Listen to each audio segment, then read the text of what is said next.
Hello guys, so म चाहिँ आज साइकलमा है पसल जाँदैछु। सो आज चाहिँ म साइकलमा जाँदैछु। पुरा यस्तो हावा चलेको नि आज चाहिँ है।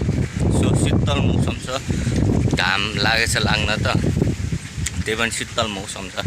पुरा क्रस फायरमा हिँडे जस्तै, बाइकमा हिँडे जस्तो फिल भइरहेको छ। सर हावा चलिरहेको छ साइकलमा हिँड्दा पनि। सो यही हो, हामी त अब अरू बेला चाहिँ हिँड्दै जान्थे। आज चाहिँ मैले त्यहाँ गाउँको भाइको साइकल मागेर लिएर आएको छु होइन। सर साइकल कुदाएर पसल जाँदैछु। सो मैले चाहिँ खानासाना खाइसकेर पसल खोल्न हिँडेको है। बिहानै गएर पसलमा बाँसहरू थोरै काम थियो, बाँसहरूको त्यो अनि बाँस सास पुर्याएँ बाइकमा।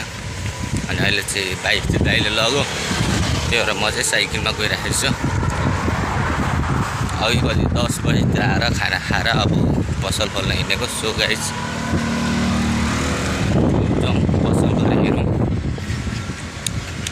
अरू भिडियो चाहिँ पसल गएर बनाउनेछु। म चाहिँ यहाँ स्कुल नेरी आइसकेँ होइन। चढेको छु।